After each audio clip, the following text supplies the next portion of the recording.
Boa noite, meninas. Estamos aqui mais uma vez reunidas para meditar na palavra de Deus. Para nós é um privilégio ter a palavra como a gente tem, com essa facilidade. Cada uma de nós tem, às vezes, até mais de uma Bíblia e podemos enriquecer a nossa vida espiritual com isso aqui, tudo que Deus deixou escrito para a gente.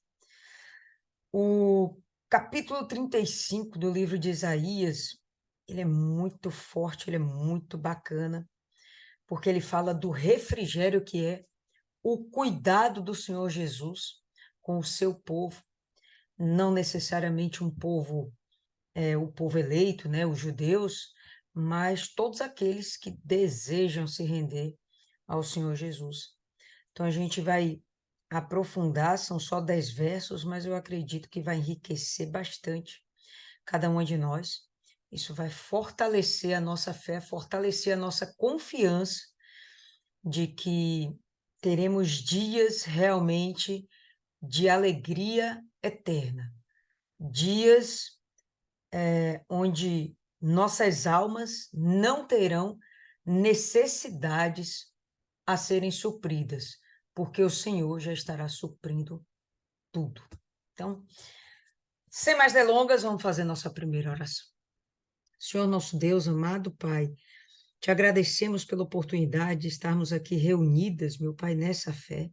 Te agradecemos, meu Pai, por tudo quanto o Senhor fez nesse domingo e entendemos que esse domingo foi o prenúncio de uma semana abençoada. E a gente vai começar, meu Pai, essa meditação falando sobre as promessas do Senhor, falando sobre o Senhor Jesus, falando sobre o projeto de redenção, o plano da salvação. E tudo isso para a gente, Pai, é algo muito esperado. O que nós queremos é alcançar o reino dos céus o mais rápido possível. Mas enquanto estamos aqui nessa terra, nós te pedimos que o Senhor venha nos fortalecer de tal forma que a gente jamais deseje sair da tua presença, dos teus retos caminhos, e que a gente possa fazer de tudo, tudo mesmo, para conseguirmos levar muitas outras pessoas a conhecerem o Senhor. Que as palavras que vão ser meditadas hoje, Senhor, seja de acordo com a tua vontade, que o teu Espírito esteja nos inspirando, falando com a gente dentro da nossa necessidade, porque o Senhor, de fato, é o supridor de todas as nossas necessidades. Entregamos esses breves momentos em tuas santas mãos, pedimos desde já que seja repreendido todo o mal e que tudo aquilo, Pai, que o Senhor reservou para a gente hoje, nos seja entregue e tenhamos sabedoria de guardar isso no mais profundo da nossa alma. Em nome do Pai, do Filho e do Espírito Santo, amém. E graças a Deus. Então é isso aí, pessoal. Graças a Deus. Deixa eu levantar aqui um pouquinho. Então vamos lá, Isaías, capítulo 35, no verso 1, a gente vai ter o seguinte: o deserto e o lugar solitário se alegrarão disto, e o ermo exultará, se alegrará, e florescerá, como a rosa.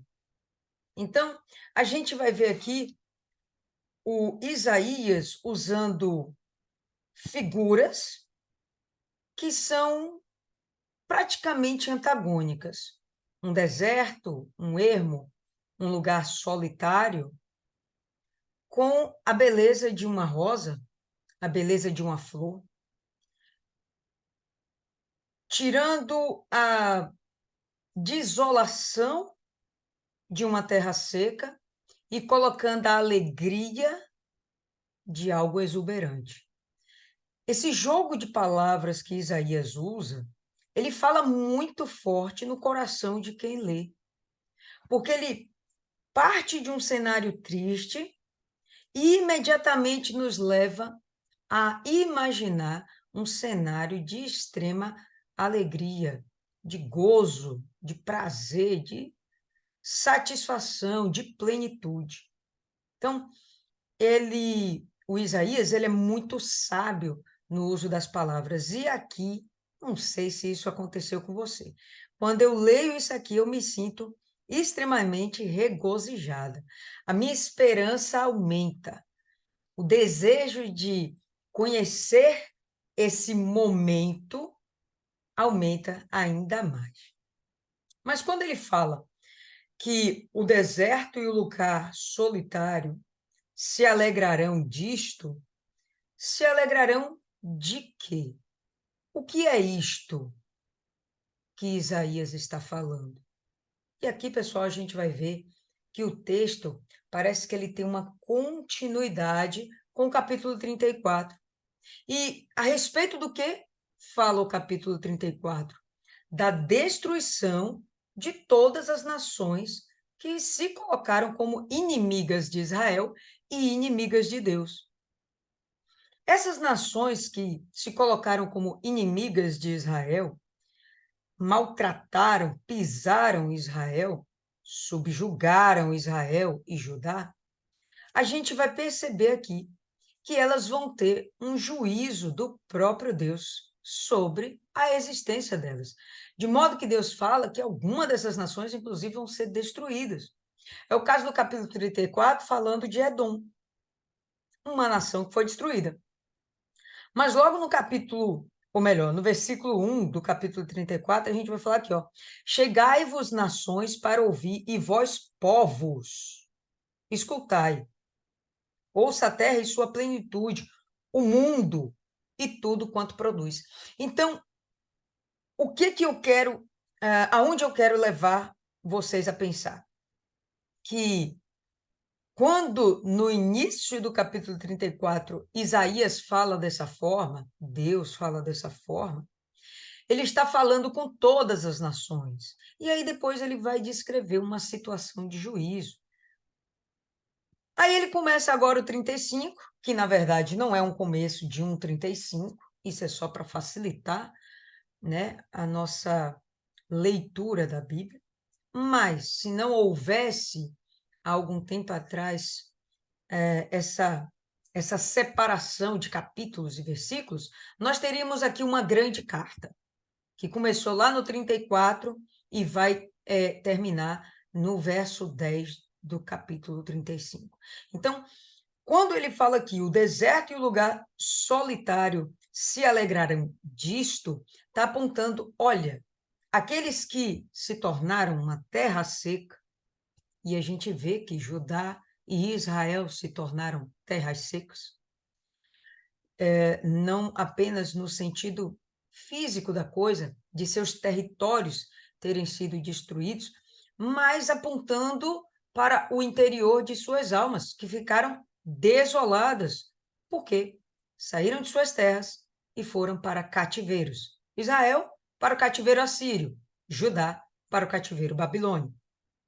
E aqui ele vai ver, a gente vai ver isso, que o deserto e o lugar solitário se alegrarão de que finalmente vai haver uma justiça para aqueles que sofreram a ação dos inimigos de Deus. Ok? Então, ele vai continuar. O ermo exultará, uma forma de alegria intensa, né? O ermo exultará e florescerá como a rosa.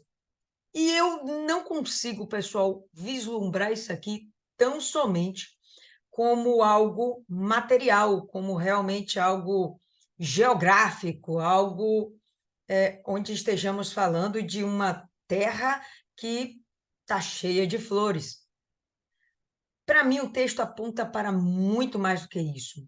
Porque não faz sentido estarmos falando de um deserto que é inanimado, que não tem uma vida em si mesmo, e dizer que o deserto está alegre. Não faz sentido. Então, esse deserto, necessariamente, não é uma localização. Esse deserto, de fato, aponta para a alma, para o coração daquelas pessoas.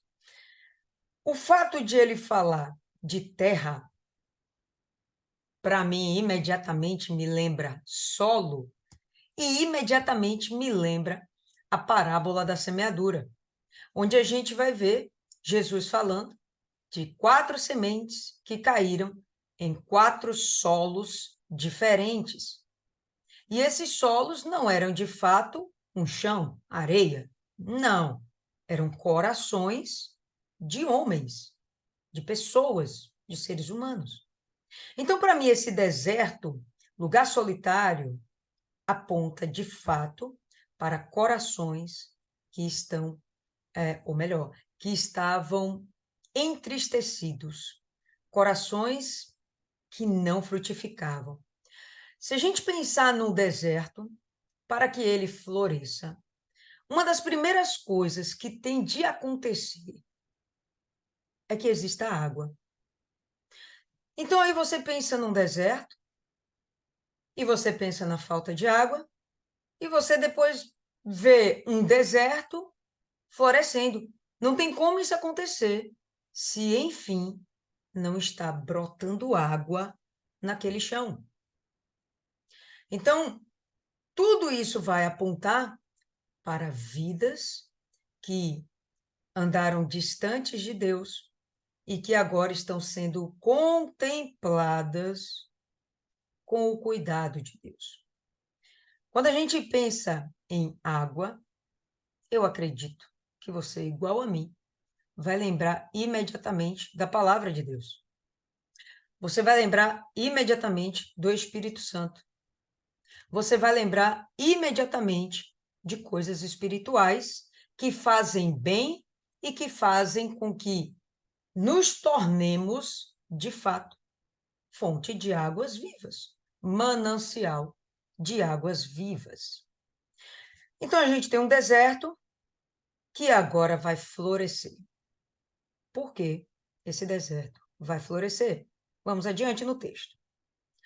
Abundantemente florescerá. Rapaz, aí me lembra da profecia de Joel, né? Que o Espírito do Senhor vai ser derramado abundantemente sobre toda a terra, sobre toda a carne. Não vai tão somente florescer, mas a coisa vai acontecer de uma forma formidavelmente grandiosa. Não será por medida, será de fato algo esplendoroso. Por quê? Vamos lá. Abundantemente florescerá e também jubilará de alegria e cantará. Não dá para a gente imaginar um deserto cantando, né? De fato, estamos falando de pessoas capazes de expressar sua alegria através de cânticos. A glória do Líbano se lhe deu, a excelência do Carmelo e Saron. Eles verão a glória do Senhor. Isso aqui é que faz abundar o florescimento daquelas vidas. Eles verão a glória do Senhor, o esplendor do nosso Deus. Eu acho isso aqui maravilhoso, pessoal. Você vê que, diante de toda a destruição que aconteceu em redor de todas as nações, a gente vai ter um momento onde Deus vai estar justificando o seu povo, cuidando do seu povo, e não somente do seu povo, mas para todo aquele que de fato for uma terra seca e tiver sede de vida. O único que pode dar vida é o Senhor Jesus, é Deus. Outra coisa que eu acho que é válido a gente pontuar é o seguinte: um deserto que não floresce, obviamente, não tem água. Se não tem florescer, qual a consequência do florescimento? O fruto. Se não tem o florescer, não tem fruto. Então a gente vai estar aqui olhando para uma condição espiritual de pessoas que estão mortas em si mesmas e que não têm nenhuma capacidade de si mesmas de gerar algum fruto. Se aqui as pessoas estão mortas, então a gente não vai ter uma geração que se siga, que proceda deles. Aí a gente vai ter aqui no verso 3 o seguinte: fortalecei as mãos fracas, firmai os joelhos trementes ou vacilantes, dependendo como está a sua versão. Quem normalmente, pessoal, tem mãos fracas e joelhos trêmulos? Eu penso aqui em 3 condições. E aí, se vocês tiverem algo a acrescentar, vocês falam. Para mim, primeiro, é uma pessoa idosa, ok? Pessoa idosa. Segundo, uma pessoa doente. Pessoa doente, ok. E em terceiro lugar, a gente vai ter uma pessoa cansada. Uma pessoa cansada. Todo esse texto, ele está falando de condições espirituais. A gente não vai conseguir entender isso aqui se a gente não espiritualizar esse texto. A gente não vai conseguir chegar a lugar nenhum se a gente imaginar que ele está falando realmente de terra. E quando ele fala, observa que ele está falando de terra e agora ele está falando de um corpo. Percebe que não é somente realmente uma terra. Ele está falando, de fato, de uma condição espiritual. Fortalecer as mãos fracas, firmar os joelhos trementes. Se a gente imagina isso aqui como nós, por exemplo, a gente vai ver que nós, quando chegamos para Deus, estávamos dentro de uma dessas 3 classificações aqui que eu citei para vocês. Ou, de fato, a gente estava velho por dentro, sem disposição. Não estou falando de idade, eu estou falando daquele vigor que a juventude tem e que o velho vai perdendo. Claro, o velho que envelhece, porque seu corpo pode envelhecer e necessariamente sua condição espiritual, seu espírito, sua alma, sua mente não precisa envelhecer junto. Você pode se manter vivo, ativo. Então a gente vai chegar aqui assim, como se fôssemos velhos, sem motivações, como se fôssemos doentes, enfermos e, de fato, cansados desse mundo, cansadas, né, desse mundo. A gente vai estar aqui dentro. Mas ele fala o seguinte, que essas mãos fracas e esses joelhos trêmulos têm de ser fortalecidos e firmados. Não importa a condição como a pessoa chega para Deus, o que importa é que Deus quer transformar a sua condição. Essa transformação já começou desde o primeiro verso, pessoal. De um deserto que não frutificava, começar a jorrar água e florescer. Se floresce, inevitavelmente vai chegar o fruto. Inevitavelmente. Não sei que aconteça uma praga, tal, mas o texto não aponta para isso. O texto está falando de uma restauração espiritual, de um novo nascimento, de regeneração em Cristo. Tá dando para entender? Ou estou falando coisas demais? Então, vamos acompanhando aí. Se tiver difícil, vocês pedem para eu voltar. Então, fortalecer as mãos fracas, porque não importa se você está fraco, cansado, se você está desanimado, você tem que tirar forças de onde não tem para continuar o que ele vai dizer aqui, que é o caminho. Firmar seus joelhos. Porque a gente vai precisar caminhar. Não vai dar para ficar parado. Joelhos trêmulos apontam também para uma condição de medo. Não, não, não. Tire todo o medo, é o que ele vai falar agora. Tire todo o medo. Não precisa mais ter medo. As nações inimigas, os seus inimigos, Satanás, seus problemas, os seus perseguidores, não se preocupe com nenhum deles. Todos eles estão sendo agora repreendidos em nome de Jesus. Todos eles agora são arrancados da sua vida e dos seus caminhos para que você possa ter uma caminhada santa. Vamos lá. Dizei aos turbados de coração: sede fortes, não temais. Olha o medo mais uma vez sendo enxotado por Deus. Não dá para a gente crer em Deus e, ao mesmo tempo, temer a vida, temer as situações, temer, sei lá, qualquer coisa.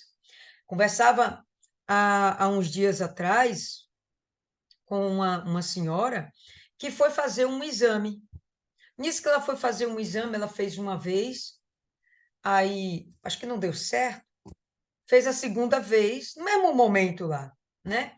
O pessoal ia lá, analisava o exame, não, ficou bom não, vamos fazer de novo. Nisso, meu irmão, foi crescendo dentro dela um temor, foi crescendo dela, presta atenção, não estava saindo nenhum diagnóstico, era só um exame que por algum motivo não estava sendo bem executado, não sabemos dizer, a pessoa não sabia dizer o porquê, não estava sendo bem executado o exame, mas repetiu uma, repetiu duas, três, quatro, cinco. Até que o exame ficou bom. Mas só isso aí foi suficiente para crescer um temor, um medo dentro da pessoa, que quando eu a vi, ela veio me relatar isso chorando, com medo de um resultado que ainda nem tinha saído. É uma condição de um coração perturbado, turbado. O que que acontece quando o coração está turbado? Que condição é essa para que a pessoa esteja turbada? Eu acho até mais prático falar perturbada. A gente compreende até melhor. O que que acontece para que a pessoa fique assim? Muitas informações ruins, muitos acontecimentos ruins. Parece que aquele negócio chega tudo de uma vez, uma sequência de uma história ruim.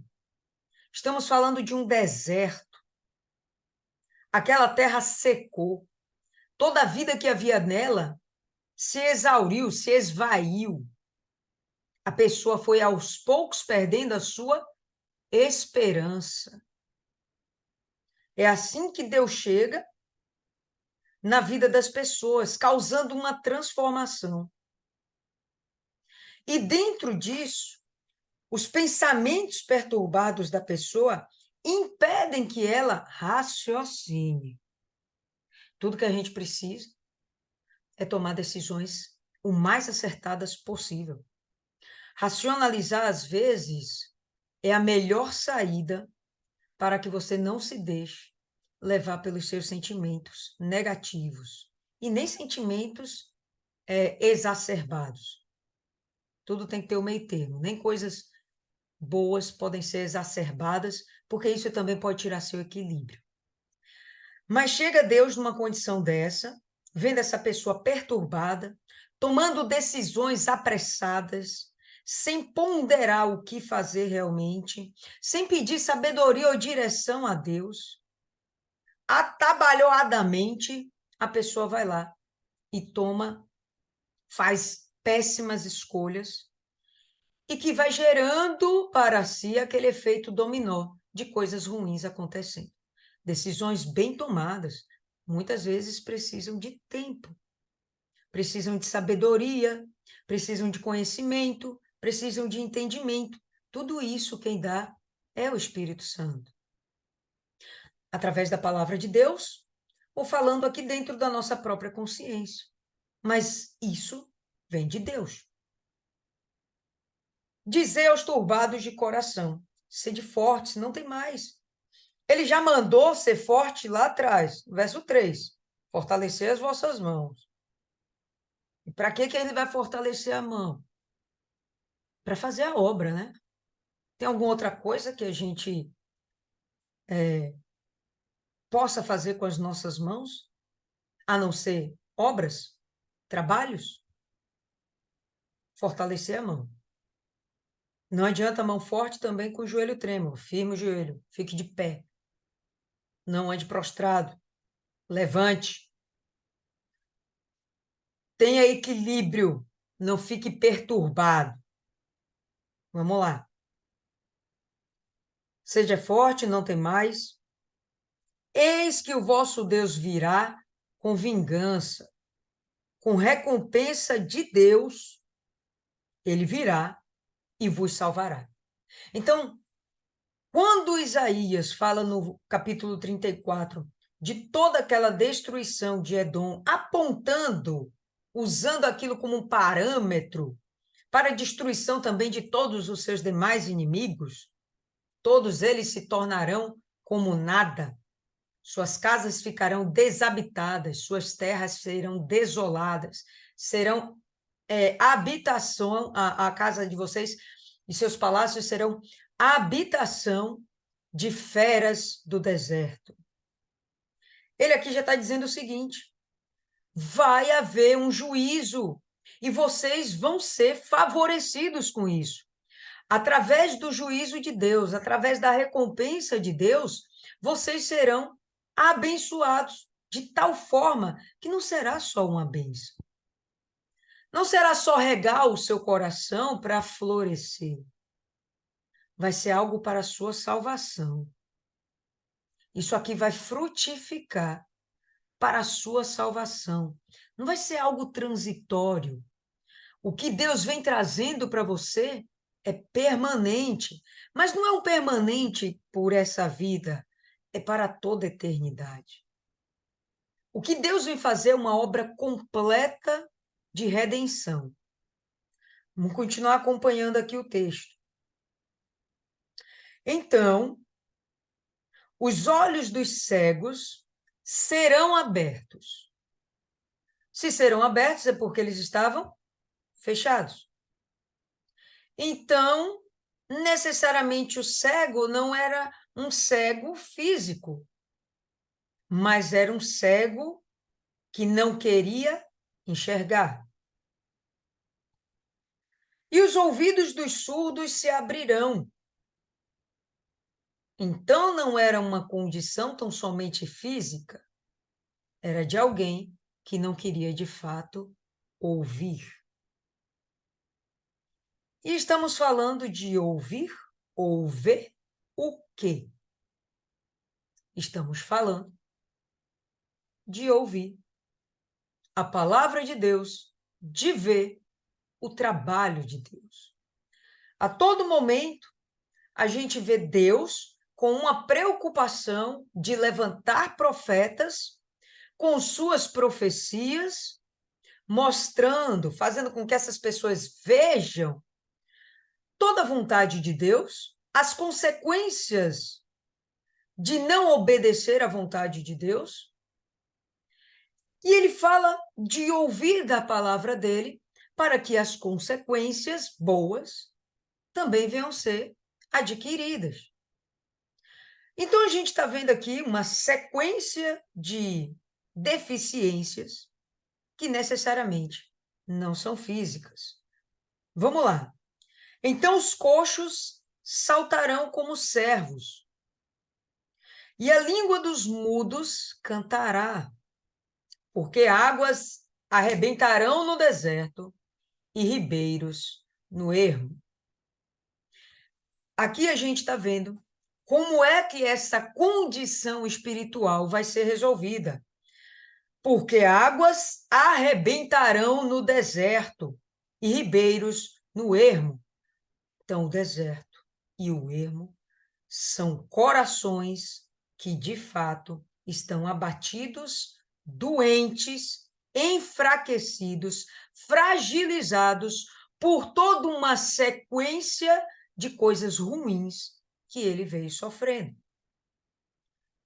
Isso éramos nós, quando nós viemos para o Senhor Jesus.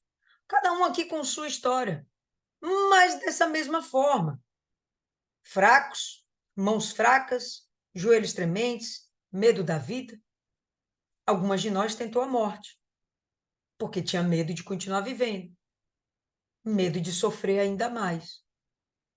falava com um pastor outro dia que você optar pelo suicídio não é uma coragem tão grande. Você desfazer da sua vida, né, aos olhos de alguns. Eu estava conversando com tava o pastor e a esposa falou: rapaz, é muita coragem a pessoa tentar suicídio. E eu falei: não, é muita coragem você continuar vivendo. Porque no suicídio, aparentemente as dores acabam. Mas você insistir em viver, talvez as dores continuem. E você é tão corajoso que você vai lutar ainda mais para, pelo menos, tentar que suas dores sejam diminuídas. Claramente, eu estou falando de pessoas que não têm esperança em Deus, pessoal. Pessoas que têm esperança em Deus não faz o menor sentido em pensar em suicídio. Mas tem gente que tem esperança na vida, tem esperança na família, cria para si uma esperança. Quando ela chega no ponto certo, que é a esperança em Deus, a esperança da salvação através do Senhor Jesus Cristo, aí é isso aqui que acontece. Águas arrebentarão no deserto, ribeiros no ermo. Rapidinho. Vamos abrir aí em 2 Coríntios, no capítulo 12, só para a gente enriquecer aqui esse entendimento. 2 Coríntios, capítulo 12.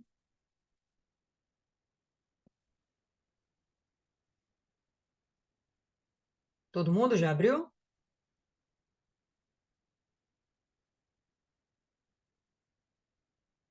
Verso 9.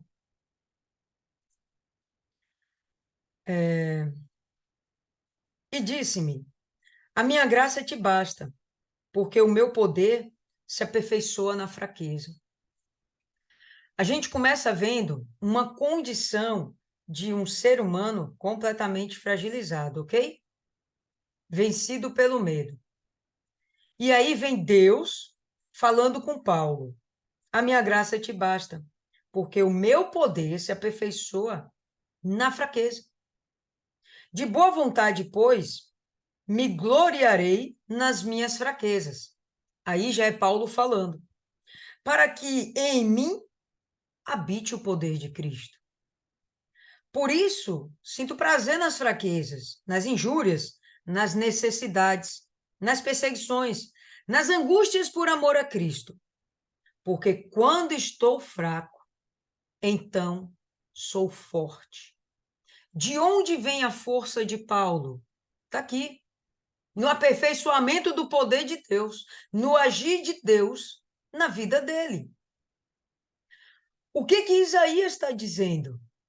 Se a gente se rende a esse Deus, a gente tem todo o poder que a gente precisa. E a nossa fraqueza vai se transformar em força. Paulo falou isso de uma outra forma algum tempo depois. Mas Isaías já está apontando. Não fica preocupado com essas coisas. Aliás, é por causa do seu sofrimento que Deus está entrando com providência. Tem um outro texto que eu quero ler com vocês. Mateus, no capítulo 11.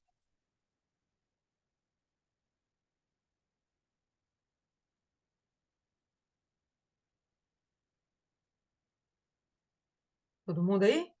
Mateus 11, no verso 5. A gente vai ter aqui o seguinte: os cegos vêm, os coxos andam, os leprosos são limpos, os surdos ouvem, os mortos são ressuscitados, e aos pobres é anunciado o evangelho. Pessoal, o que é o evangelho? Se não a palavra de Deus sendo aplicada no Senhor Jesus para que todos nós possamos ter salvação, se assim crermos.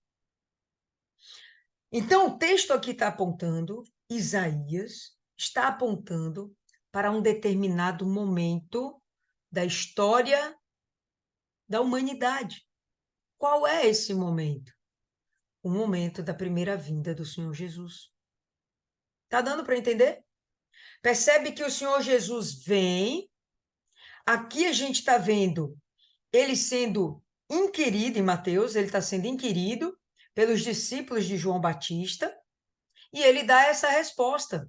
Ele está respondendo a um momento que Isaías já está citando. Olha, quando essas coisas acontecerem, aqui a gente está vendo uma situação física, mas a gente pode muito bem expandir isso para uma condição espiritual, que é o que Isaías prioriza.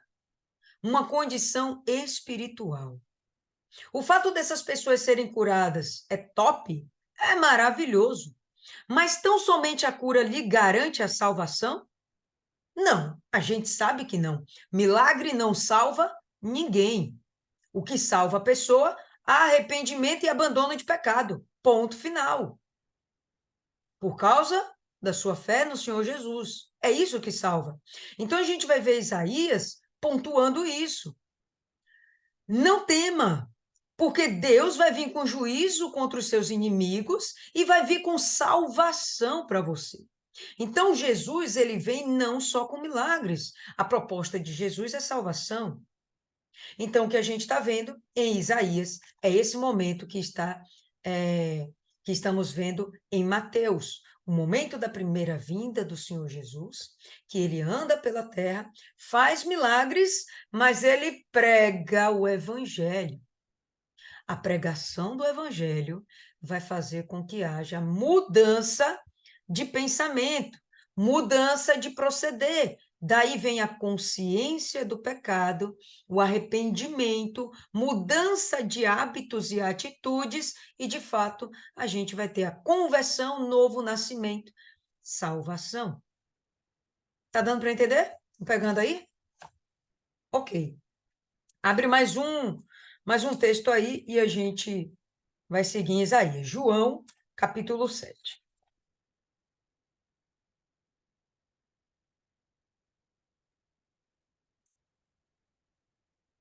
João, capítulo 7, ele é mais incisivo, mais objetivo, mais claro.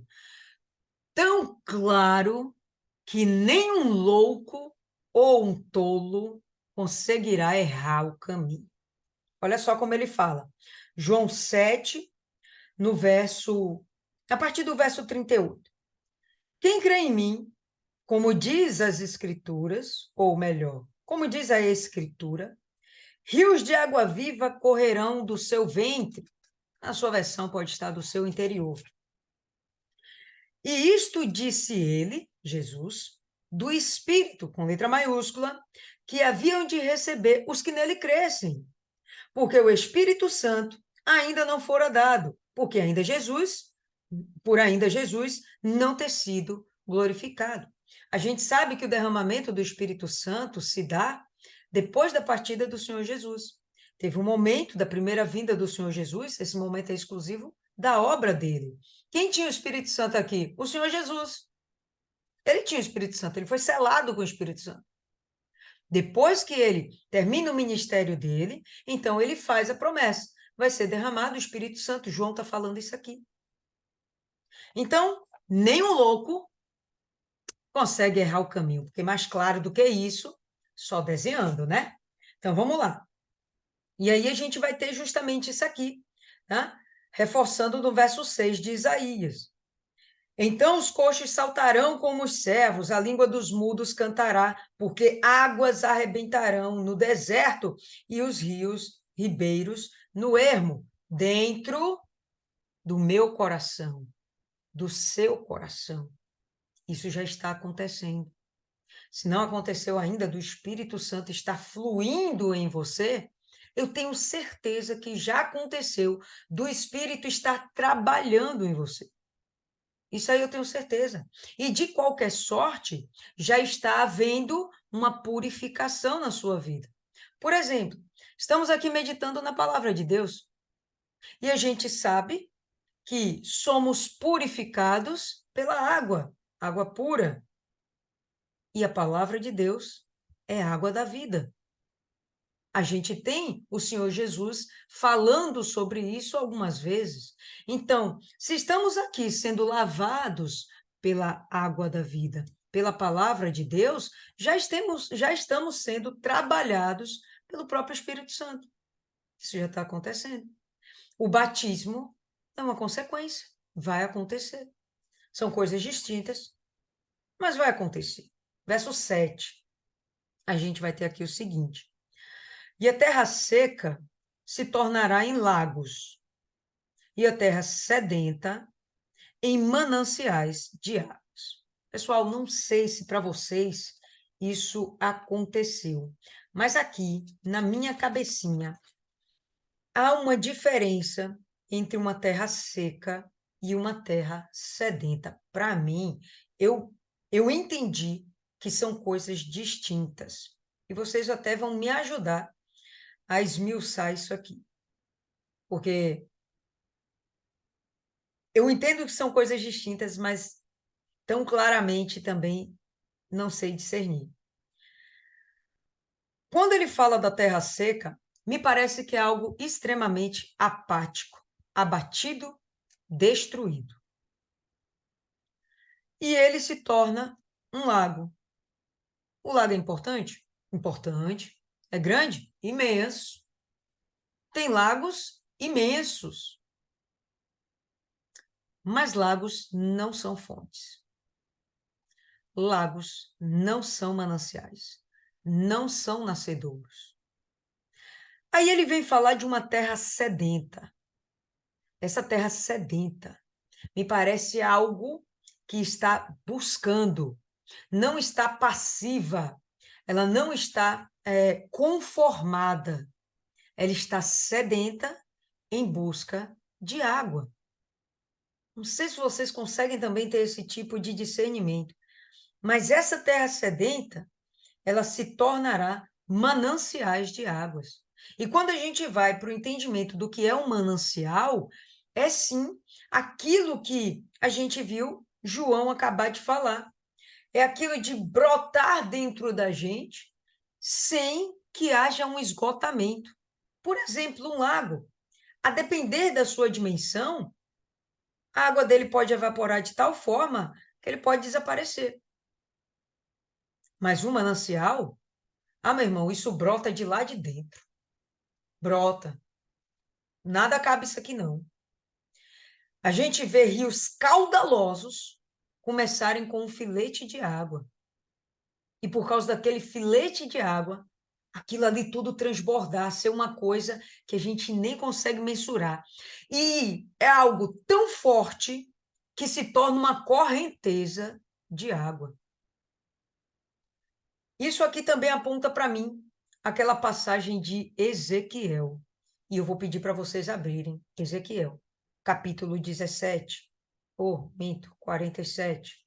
Abra aí junto comigo, pessoal. Ezequiel 47.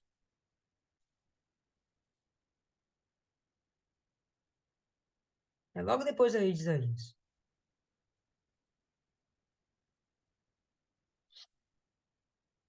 É, Isis, isso aí. Parece que a terra está tão cheia de água que vira um brejo.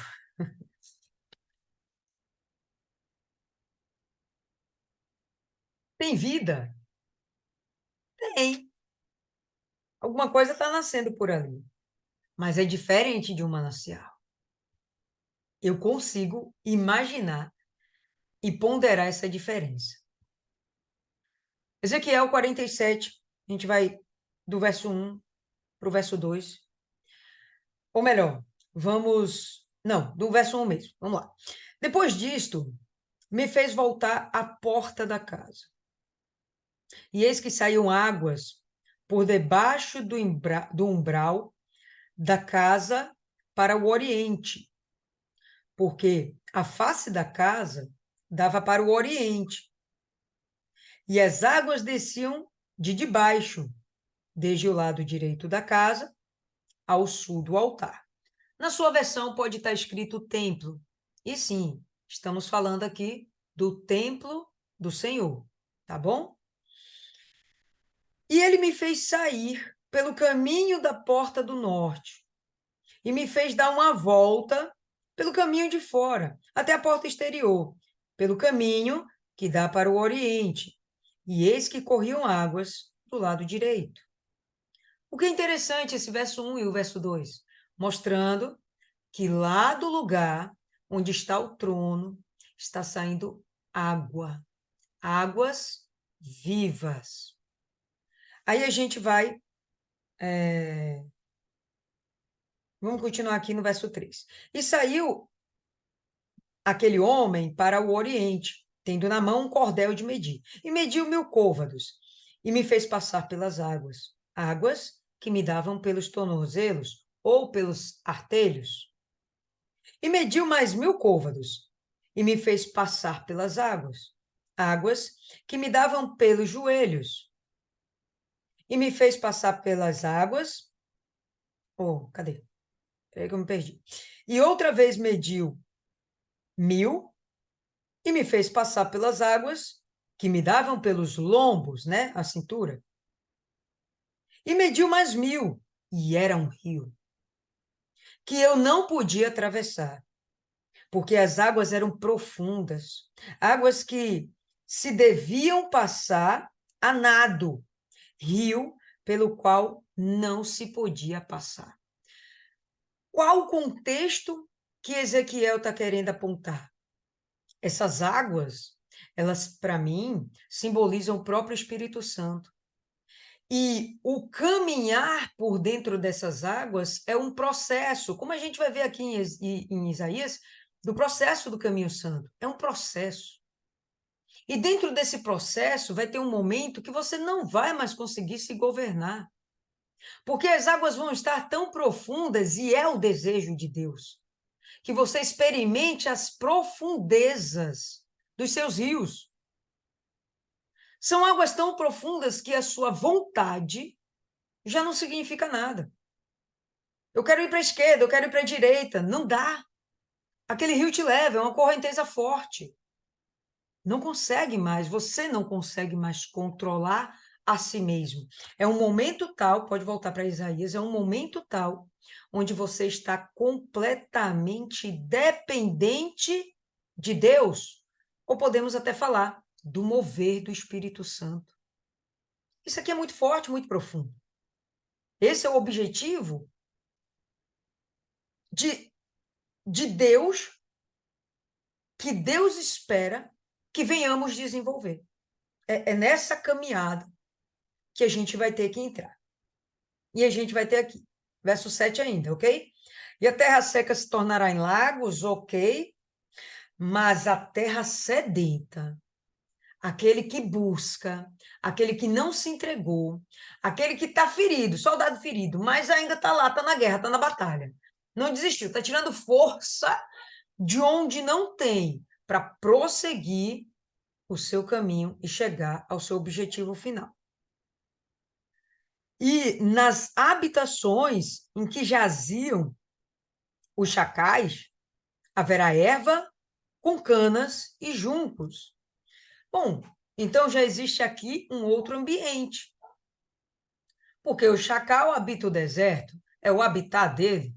Bom, a gente está vendo aqui um outro habitat, onde tem, inclusive, uma vegetação. Isso aqui está sendo transformado. Eu vou apontar mais uma vez para isso. Foi o que eu falei no começo. Eu vou chamar mais uma vez a atenção disso aqui. Não é simplesmente, pessoal, uma bênção. Não é um alívio. É uma transformação. O desejo não é que aquela terra seja molhada, refrigerada. O desejo é que aquela terra se torne manancial. É que aquilo ali gere vida. Supra vidas. Tá dando para entender? É bem profundo. E ali haverá uma estrada, um caminho, que se chamará o caminho santo. Onde é que vai haver a estrada e o caminho? Alguém conseguiu pegar isso aí? Ou vocês imaginam que é um caminho de terra? Né? Um caminho que vai nos levar até Jerusalém? Né? Que caminho é esse? Jesus falou aqui, Jesus, ok? E o que significa esse caminho? Onde é que esse caminho está sendo construído? Onde é que as fontes estão sendo derramadas? Ou melhor, de onde é que essas fontes estão fluindo? De dentro de almas. Então, esse caminho está sendo proposto para as almas. É uma coisa que a gente vive no nosso íntimo. É um processo. Não é simplesmente você chegar ao objetivo, é passar por um processo até o seu objetivo. E aí ele faz uma ressalva interessantíssima. Olha só. O imundo não passará por ele, mas será para aqueles. Quais são aqueles? A terra sedenta, que se tornou um manancial. Não é para qualquer um. O imundo não passa pelo processo.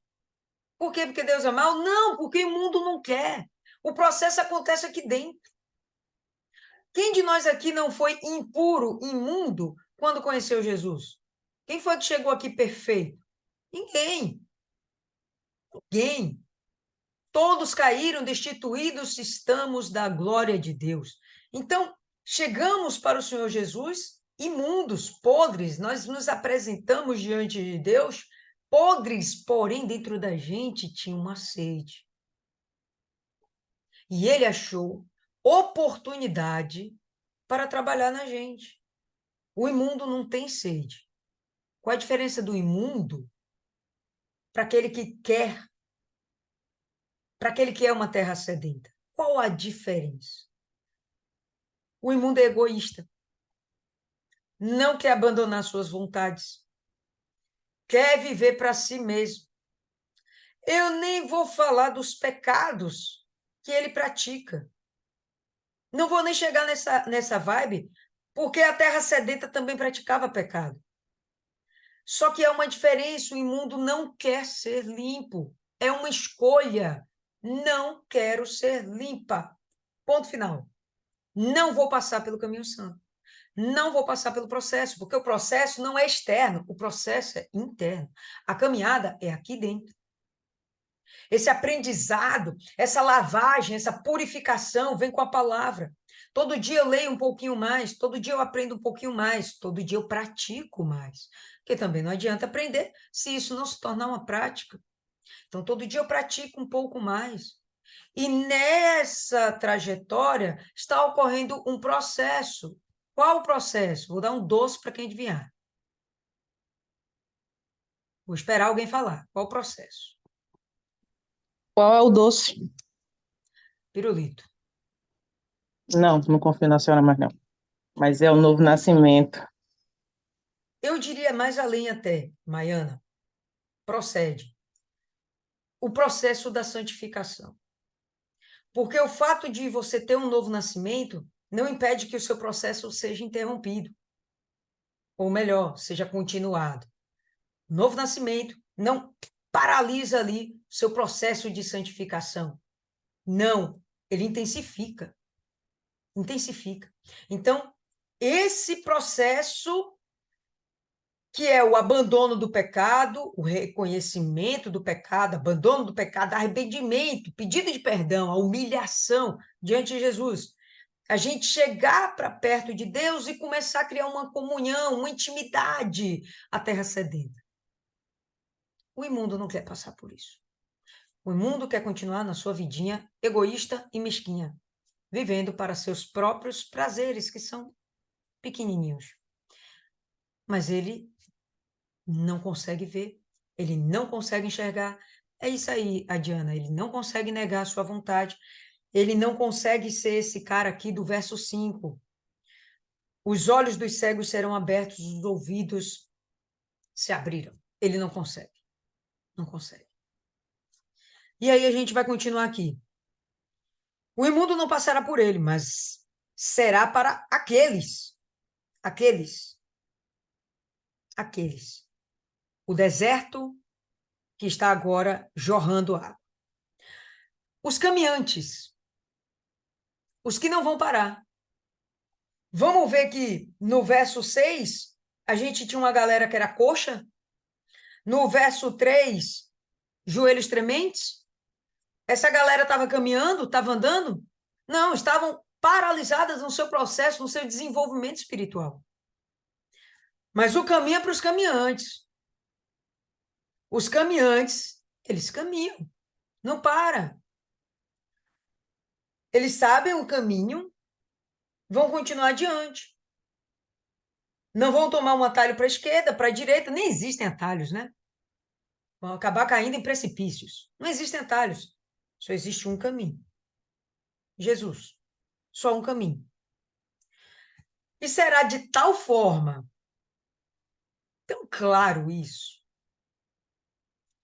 tão fácil de entender e de digerir isso, que até mesmo os loucos não errarão. Não, não errarão. Na sua versão pode estar os tolos. Não errarão. Pode ser um bocó. Mas no momento que a palavra foi ensinada, gente, a palavra sendo ensinada, a gente não erra, né? Lembra daquele caso aquele senhor que que leu a palavra errada e achou que ele tinha que se relacionar com uma mulher e adulterar, né? Lembra, esse caso ficou famoso. O pastor que estava defendendo o adultério e dizendo que aquilo estava escrito na palavra, né? Uma passagem lá de Oséias. Nada a ver. Oséias tinha que se casar com uma mulher adúltera e não necessariamente adulterar. Não era para o pastor adulterar. O que é isso? Falta de comprometimento com a palavra de Deus. Falta de querer realmente entender. Mas a palavra estava lá, escrita, clara. Clara, clara. Por que que ele não entendeu? Qualquer pessoa ia lá, o repórter foi lá, o repórter não é cristão. O repórter não lê a Bíblia. O repórter entendeu que o pastor estava errado. Por que que o pastor errou? Por que que o pastor foi em frente? Eu não tenho uma outra resposta, a não ser que ele queria viver suas próprias concupiscências. Ele queria algo que legitimasse o seu pecado. Queria viver a sua vida mesquinha, egoísta e pequena. Se lascou, lascou o casamento ainda do outro irmão lá, né? Enfim. Mas aqui está dizendo que ninguém erra, meu irmão. Se você é terra sedenta, você não erra. Se você busca, Deus vai te ensinar. O Espírito Santo vai te guiar. O Espírito Santo vai estar dentro de você. Não só para que você seja salvo, mas para que você se multiplique. Não é só para você florescer, é para que você frutifique. Verso 9. Ali não haverá leão, nem animal feroz subirá a ele, nem se achará nele. Porém, só os remidos andarão por ele. Por ele quem, pessoal?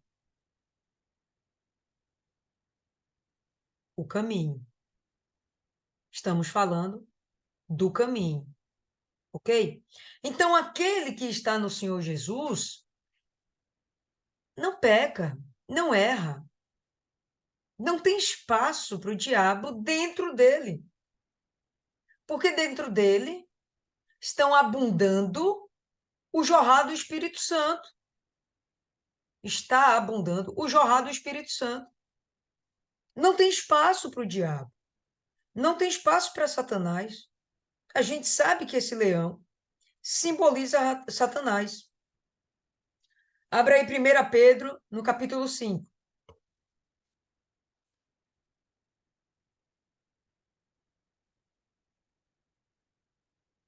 Quase perto de Apocalipse.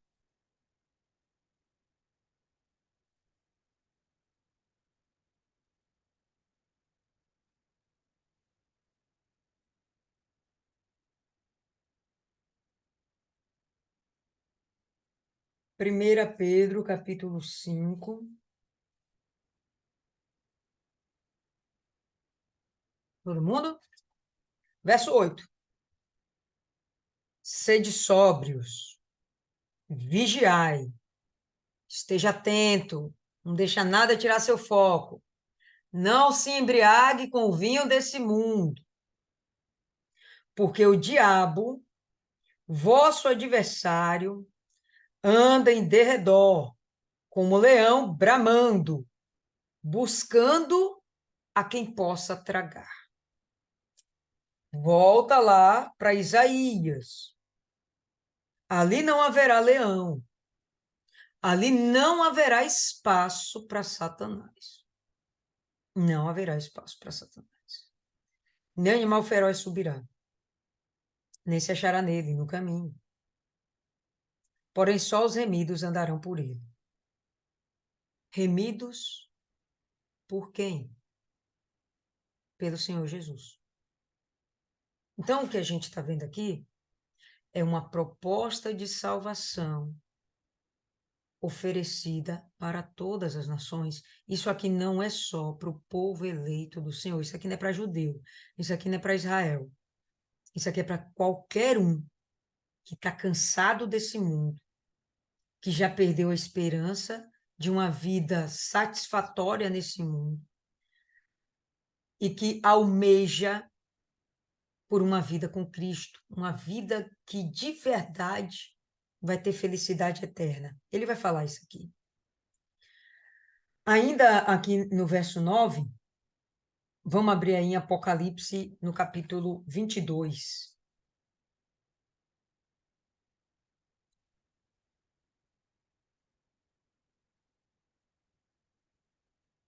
Quase que as últimas páginas aí da... Capítulo 22. A gente vai ter aqui no verso 11. Todo mundo já abriu aí? Beleza? Verso 11. Quem é injusto, seja injusto ainda. Quem é sujo, se suje ainda. Quem é justo, seja justificado ainda. Quem é santo, seja santificado ainda. Você vê que o processo continua? Quem é santo, seja santificado. Continue a sua caminhada. Diana falando aqui. É difícil. Estou passando por isso mesmo. Mesmo sendo selada com o Espírito Santo, tem que passar pelo processo. É isso aí. Não, não parou, não acabou. Quando é que para, gente? Quando recebermos o corpo de glória. Não é o momento. Aqui a gente vai continuar. Então, se você é injusto, quer continuar na sua justiça, você é impuro, não quer mudar? Ok, fique na sua impureza. Mas você quer santidade? Busque mais santidade. Eis que veio cedo, e o meu galardão está comigo, para dar a cada um segundo a sua obra. É o que a gente viu aqui no verso 4. Ele está vindo, no verso 4 de Isaías, lá, 35. Ele está vindo com juízo e com salvação, cada um de acordo com a sua obra. Vamos continuar aqui em Apocalipse. Pula aí para o 15. Mas ficarão de fora os cães, os feiticeiros, fornicadores, homicidas, os idólatras, e qualquer que ama e comete mentira. Então, ele está apontando aqui para aquele que não vai passar pelo caminho santo. Quem não vai passar pelo caminho santo? Quem vai ficar de fora do reino de Deus? Essa turma aqui. Mas vamos aqui para o 14. Volta aí para o 14.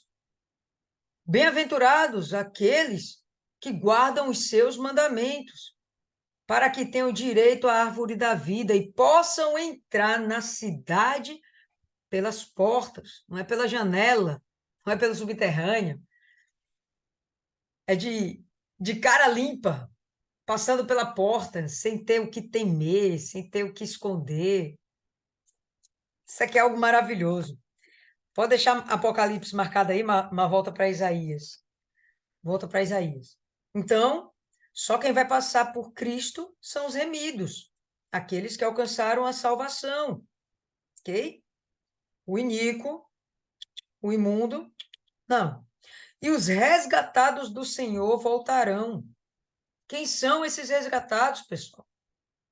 Nós, os remidos. todos aqueles que creram no Senhor Jesus. E os resgatados do Senhor voltarão e virão a Sião com júbilo, e alegria eterna haverá sobre as suas cabeças. Gozo e alegria alcançarão, e deles fugirá a tristeza e o gemido. Pessoal, quando ele fala que alegria eterna, não é essa alegria que a gente está vivendo agora. Somos alegres porque temos o Espírito Santo? Somos. Mas não tem um momento que a gente fica triste? Tem um momento do abatimento, da decepção? Tem. Ele está falando aqui de uma alegria eterna. Rapaz, se essa alegria eterna, não tem momento de abatimento e depressão, não. Então, para mim, isso aqui aponta para um período depois do juízo final, onde ali, ó, acabou, não tem mais história. Ou talvez até o período do milênio. Pode ser, porque olha só como é que ele fala. E os resgatados pelo Senhor voltarão. Voltarão de onde? Já foi resgatado. Vai voltar de onde? E virão a Sião com júbilo. E alegria eterna haverá sobre suas cabeças. Então, o que eu penso aqui? Se vocês discordam, fala aí. Mas o que eu penso? Que esse texto está falando das duas vindas do Senhor Jesus e do pós, do juízo final também. Então, a gente vai ver aqui que na segunda vinda do Senhor Jesus, houve o arrebatamento. A gente crê nisso. Houve o arrebatamento. Então, os resgatados foram para o céu, encontraram com Jesus no céu, nas nuvens. Ó, beleza. E aqui ele está falando que os resgatados voltarão a Sião. E a gente sabe que sim, quando o Senhor Jesus voltar, aqueles que subiram vão descer com ele. Só que aí, meu irmão, a gente já está em corpo de glória. A gente já tem a alegria eterna. Aqui a gente não perde mais nada. Aqui a gente não perde mais. Então, eu posso entender esse momento como sendo esse segundo retorno do Senhor Jesus, tá?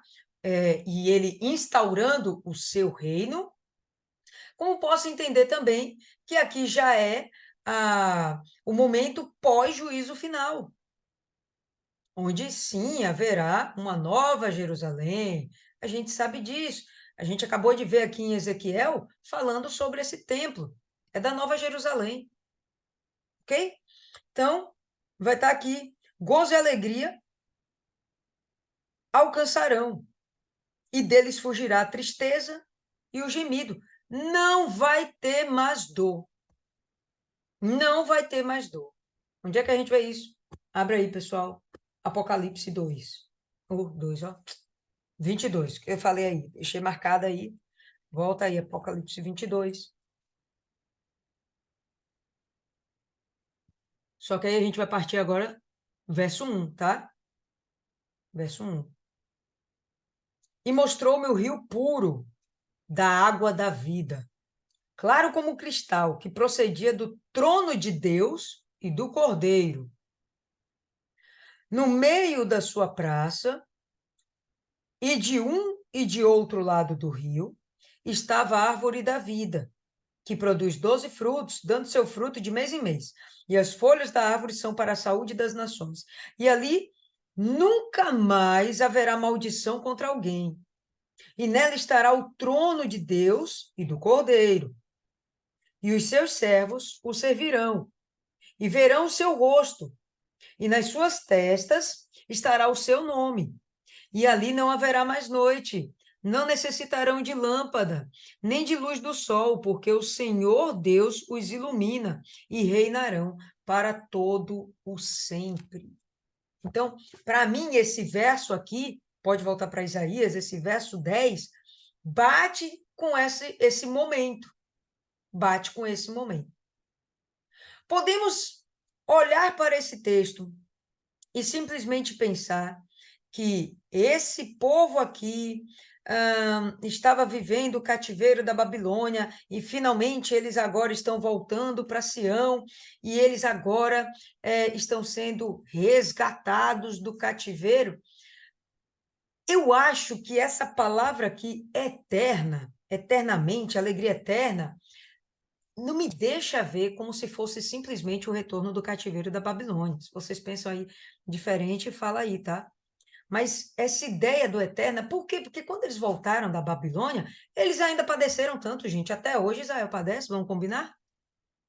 Até hoje Israel padece. Então, essa alegria eterna, não, eles ainda não têm isso aqui. Eles ainda não têm. Então, isso aqui aponta para mim, para uma oportunidade de salvação através do Senhor Jesus. Então, ele aponta o momento da primeira vinda, onde os ouvidos serão abertos, os olhos dos cegos serão abertos, e eles vão poder entender toda a vontade de Deus. Jesus veio aqui, pregou o evangelho. Depois de Jesus ficaram os discípulos, foi formada a igreja. Até hoje a palavra do Senhor Jesus, o evangelho de Cristo, ele é divulgado. O chamado para arrependimento, o chamado para salvação continua, se perpetua. E a gente vai perceber que esse texto vai apontar para essa primeira vinda, esse processo e o momento da glorificação. E fechando, né, com a eternidade com Deus. Bom, é isso aí que eu tenho para trazer aqui para vocês. E eu gostaria de ouvir, né, o que vocês têm também aí para acrescentar. Se de repente vocês entenderam algo diferente, fala aí para gente. Quem fala aí primeiro? Adriana, que chegou por último. Eu queria falar. Maiana, que chegou primeiro. Quando ele fala isso aqui, 70, e a senhora usou o exemplo perfeito de. Nem vou falar o nome do profeta porque eu sempre confundo, então, para não passar vergonha, é, essa, essa, essa sede, como a senhora bem falou, terra seca é algo que não recebe água. E o sedento, ele bebe, mas ele não se sacia. E eu acho que a gente tem que ter essa sede de Deus sempre. Não é buscar em qualquer lugar, mas é buscar dele, nele, e ir cada vez mais fundo. E cada vez mais fundo, cada vez mais fundo, e buscar nunca se saciar da presença de Deus. Porque no dia que a pessoa se sacia da presença de Deus, ela vai deixar de buscar. Ela não vai mais, ela não vai mais querer servir, ela vai dizer, igual Jesus fala na parábola lá, que o cara fala que, que vai dizer para a alma dele, tenho bastante em depósito, come, bebe, e Jesus fala, louco, amanhã te pedirão sua alma. Eu acho que é por isso que muitas pessoas caem, porque enquanto ela está na igreja para se libertar, ela está buscando. Algumas Algumas realmente têm sede de Deus, porque eu não creio que uma pessoa que vai na igreja, deixa de estar curtindo a vida, não quer nada com Deus. Às vezes, os holofotes do mundo é mais forte, é, ela é fraca nisso, no sentido de vencer os desejos da carne dela e acaba se perdendo. Mas, é, enquanto ela tem um problema, ela está na igreja. Enquanto ela precisa de prosperidade, ela está na igreja. Tem pessoas que o próprio Deus fala que não abençoa para não se perder. Aí ela vai buscar o Espírito Santo. A pessoa está buscando o Espírito Santo, está buscando o Espírito Santo. Recebeu o Espírito Santo, ela acha que não precisa mais de nada. Só que o Espírito Santo, ele está sujeito ao profeta. E no momento que o profeta para de buscar em Deus o alimento, ele acha que tudo está certo, que nem tudo é bem assim. Tem coisas que eu penso e que eu paro e penso. Não, não é bem assim. Mas se eu começar a praticar esse não é bem assim, eu vou me perder. Vou levar junto as pessoas que estão ao meu redor, porque ninguém cai sozinho. Eva não caiu sozinha. Até porque quando ela comeu a maçã, não aconteceu nada. Os olhos delas não os olhos dela não se abriu de início. Foi depois que Adão comeu que eles perceberam que estava nu. Então a pessoa começa a praticar o errado e fala, eu fiz isso e não aconteceu. Eu vou usar um exemplo prático. hoje no encontrão, a senhora falando, enquanto o bispo lá estava falando de Pedro, a mulher vai e me solta a pérola. Falar de Pedro é fácil. Eu falei, não, não foi meu pensamento isso não. Certeza que não foi eu. Alguém falou isso foi brincando. Aí ela continuou resmungando baixinho. Aí você falou, você não tem que se importar com a sua vida, com o prover, né? Ela, eu tenho que me importar sim, que eu sou uma senhora, e não sei o que eu falei, meu Jesus, eu não sei o que tá pior, se é o menino lá no fundo, ou essa daqui no meio, mas por menina a gente resolve com um casco de uma ameaça, e essa véia a gente vai fazer o quê? Porque eu não tinha nem coragem de olhar pra cara da véia, a véia saiu, eu falei, foi embora, não, ela tava lá no outro canto contaminando outra pessoa. Então, uma senhora dessa pô, vai contaminar os outros, porque o pessoal começa a falar, e eu lá, me esforçando, eu falei, Deus, isso aqui foi para praticar o que o pastor falou de manhã. Ela não é perturbada, não, ela é uma alma, Jesus viu uma pessoa nela, ela é uma alma, eu não vou sujar os meus olhos. E saí de lá com essa convicção, mas que deu vontade de dar umas duas sacudidas naquela véia, deu. E teve um momento que ela estava buscando o Espírito Santo. Ela parou de resmungar e começou a buscar o Espírito Santo. Mas o prazer de resmungar dela foi mais forte. Então, se eu não tenho essa sede de Deus, se eu não estou sedenta de Deus, vai chegar uma hora que qualquer coisa vai matar a minha sede, vai matar a minha fome. E essa fome de Deus é algo que nunca tem que ser saciado, porque quanto mais eu conheço Deus, mais eu quero da presença dele. Eu entendo isso na passagem da água. Foi Jeremias, não foi? Jeremias, Malaquias. Ezequiel. Esses três aí, tá vendo? Por isso que eu não quero falar o nome. Você chegou em um nível com Deus, você quer mais. Aí você chega naquele nível, você quer mais. Você não pode se contentar com o que você tem, porque chega uma hora que o Espírito Santo não vai mais falar com você e vai deixar você fazer a sua vontade, vai deixar você viver a la vontade e você vai se perder. Então é isso que vai fazer com que a gente continue. Pois bem. Dona Adriana, Eu pensei que eu tinha tirado o áudio, mas não tinha. Eu estava falando, Maiana falando, eu disse, não estou me escutando. Aí eu vim olhar, não tinha tirado o áudio. Tá me ouvindo? sim, senhora. Ah, olha, essa passagem ela é muito interessante, muito para a pessoa meditar e tudo que você falou, eu acho que foi completo, né? A gente vai colocar aqui coisas até mesmo repetitivas. O que me chamou a atenção foi sobre a água, Maiana já falou aí, e quando ele fala aqui é, do chacais, né? Que cadê meu Deus? No Ah, 7. aqui foi, né? Mananciais,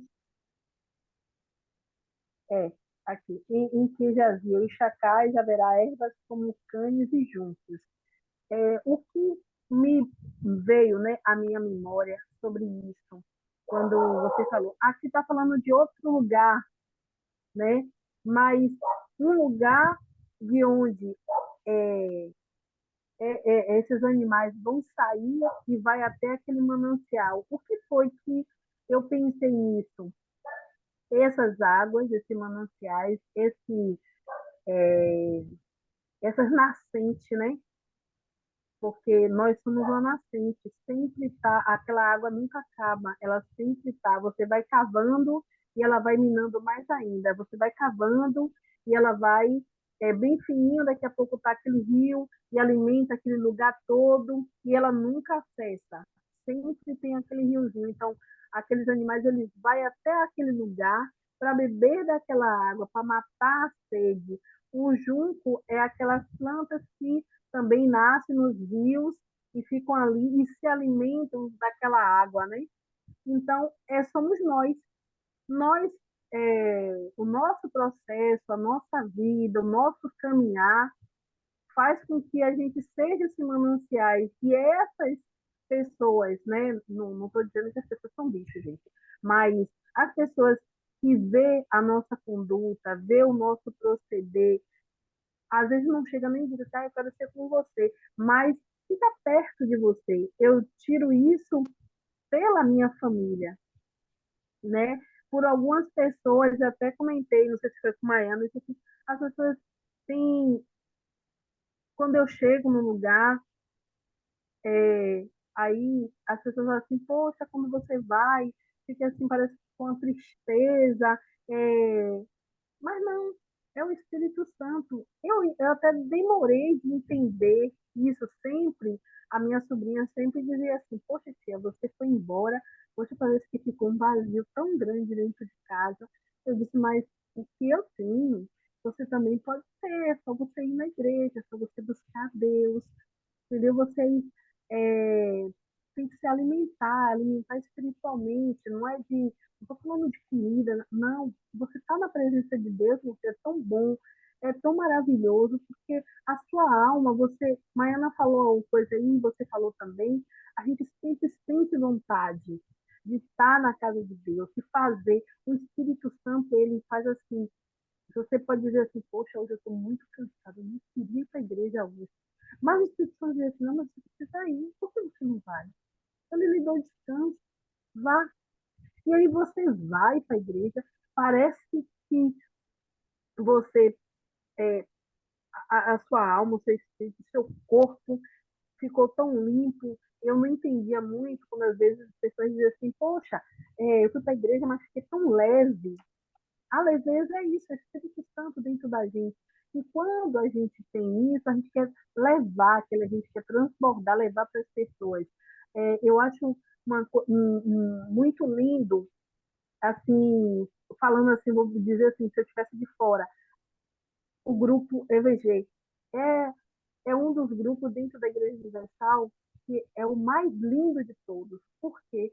Porque o EVG ele transborda a vida, né? Quando a gente sai, aquela multidão, e vai falar de Jesus, olha, Jesus te ama, o Senhor, ele morreu por ti, o seu problema tem solução, não temas, Deus é contigo, tenha bom ânimo, olha, amanhã vai ter uma reunião, você quer participar, olha aqui nesse jornal, está falando testemunho da palavra, tem a palavra amiga, leia, não jogue fora não, leia, tira um minutinho para ler, tira um minutinho para ir na casa de Deus, e quando você vê no domingo de manhã, você foi, evangelizou 10, 15 pessoas, mas aparece uma, parece que a nossa alma, ela se alegra, imagine, a gente se alegra com isso, eu fico pensando, Deus, como é que ele não fica quando ele vê que, poxa, aquela minha filha está ali.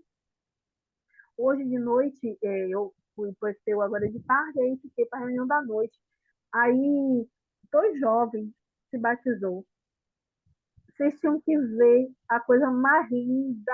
Parece, não é núcleo meu, nem nada, mas é de seu carro, mas a família inteira foi. A igreja só estava cheia da família desses dois rapazes. Foi a coisa mais linda. Então, através desse testemunho desses dois meninos, a família dele está indo para a igreja. Gente, é muito bom, é lindo, é maravilhoso. Então, quando a gente fala de Jesus, é muito bom. A gente passa horas falando. E eu disse a Mai, olha, Mai, o grupo de meditação, para mim, o nosso grupo aqui que a gente está fazendo, é muito bom, porque o que eu recebo aqui, eu passo para o grupo do FPU. Gente, e os meninos, eles ficam assim, parados, ouvindo. Aí eu disse, Senhor, será que eu estou fazendo a coisa certa? E aí, dona Ana, antes de ir embora, ela falou assim, meu Deus, é a pessoa certa, a gente procurou tanto, é a pessoa certa. Olhe como os meninos param para te ouvir. Aí eu disse, mas dona Ana, não falei do grupo, né? Eu disse, mas é bom, porque a gente conhece a palavra, a gente tem que passar a palavra. Ela falou, poxa, é muito lindo, eles param para te ouvir. Aí eu ainda falei com ela, poxa, se tivesse lá atrás, quando os meus filhos ainda eu conseguia levar para a igreja, tivesse esse grupo, eu acredito que eles não estariam hoje no caminho que eles estão. Porque por mais que eu dê testemunho, por mais que eu fale de Deus, por mais que eu, né, não ouvem, né, mas como Jesus disse, né, a gente da casa não faz efeito. Mas essa palavra aqui de Isaías, esse livro é muito, eu disse ali, esse livro, ele é um livro difícil e ao mesmo tempo edificante, porque por mais que você não entenda muito o que ele quer dizer, que tem capítulos aqui que é muito dificultoso você entender, mas tem capítulos que vêm assim como o que está faltando, eu estou preenchendo, né? Águas, rios de águas vivas. Então, nós somos esses rios. Jesus já fez por nós. Jesus já morreu, ele já ressuscitou, ele já trouxe o evangelho, ele já deixou Paulo, já deixou Pedro, já deixou João. E nós somos hoje o Pedro, Paulo, João, para essa geração que precisa desse manancial, dessas águas. Então, a gente tem que transbordar muito mais. Como o Mai falou aí, a gente tem que buscar. A gente, quando busca, cada dia que passa, que a gente para, está com preguiça, mesmo assim louve. Está com preguiça, mesmo assim leia a Bíblia. Está com preguiça, mesmo assim vá para a igreja. Por quê? Porque o inimigo, ele sempre vai trabalhar na nossa fraqueza. Qual é a nossa fraqueza?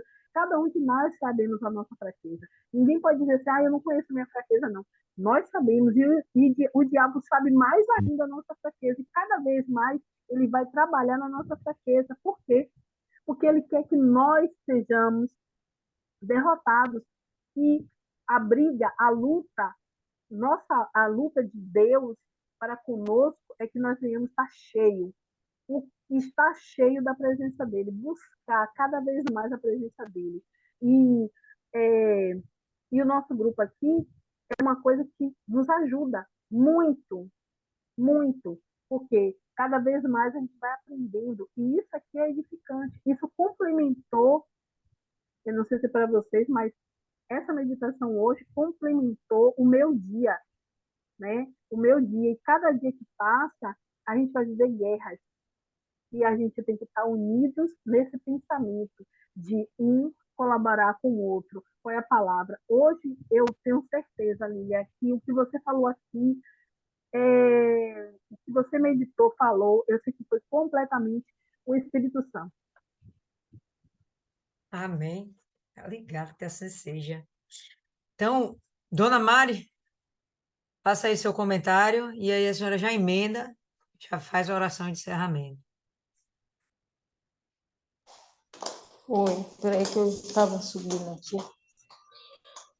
Eu só endosso o que foi falado, porque realmente é a questão mesmo da purificação diária. E todo o assunto termina em umas coisas só, né? Sempre. Que nós temos que buscar santidade, buscar conserto todo dia, porque senão nós não vamos conseguir chegar lá. Hoje eu fiz um intensivão, né? Fui de manhã, fui para o encontro, fiquei para 18 horas, estou acabada. Eu já estava até me despedindo, estou acabada, mas eu estou assim, sabe? Porque foi só a palavra de salvação. E é isso mesmo. E o imundo não vai passar. E hoje, assim, esse encontro foi muito, muito edificante para mim. Muito. Deus falou diretamente comigo, assim, muita coisa. E é como essa menina falou, né? Adriana, né? Adriana? Isso.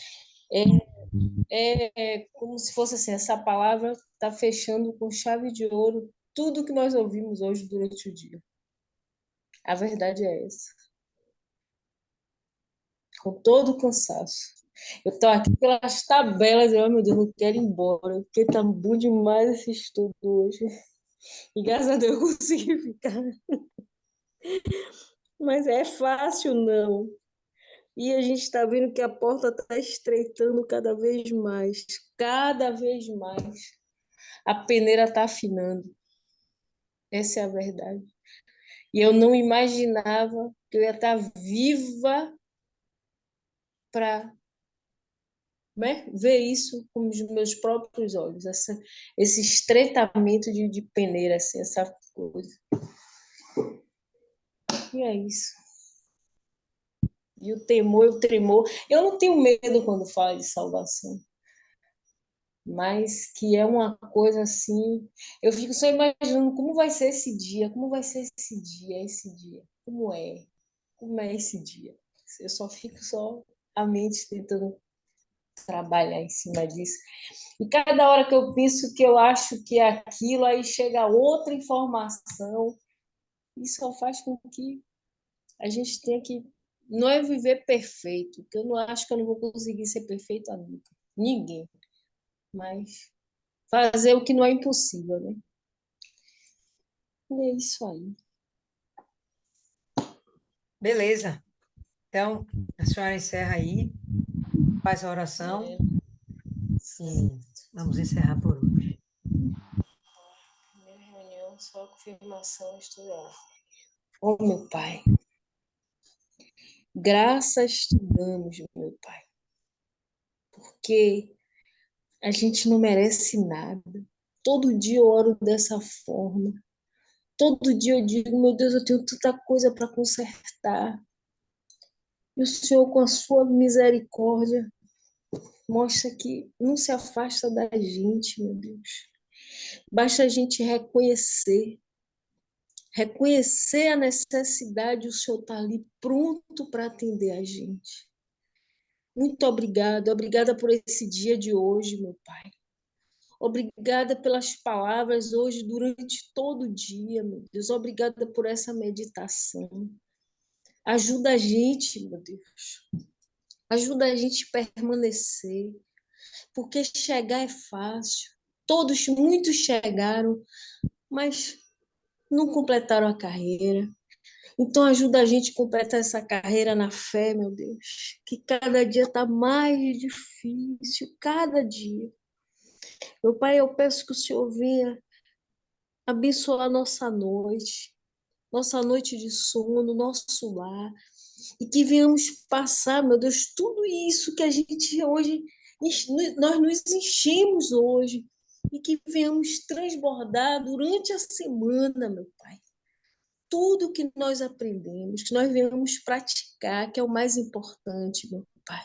Uma vez um pastor disse que a palavra de Deus ela não é para ser apreciada, ela é para ser vivida. Então ajuda a gente a não estar só cheia de conhecimento, não, meu Deus. Eu falo isso até para mim mesmo.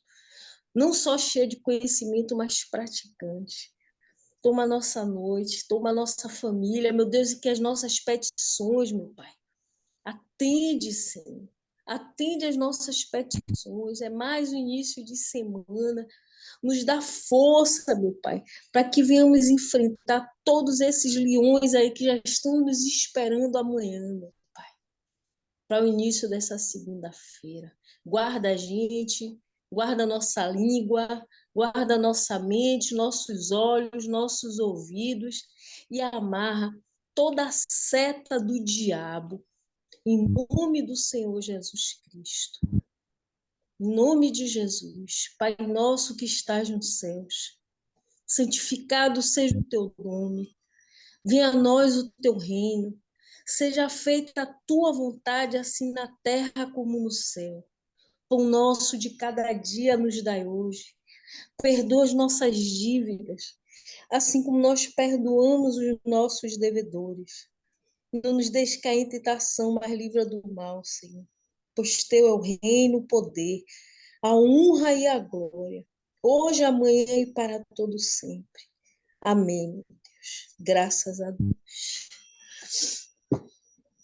Amém, povo lindo. Então, por hoje é isso aí. A gente vai se encontrar terça-feira, tá bom? Quinta. É só ficar alerta aí, né, de quem vai fazer as próximas meditações para não se atrapalhar, tá bom? Então, assume aí, pega o boi pelo chifre, pega o leão pela juba, faz o que tem que fazer e vamos para cima, tá? Excelente semana para todas vocês. Deus abençoe.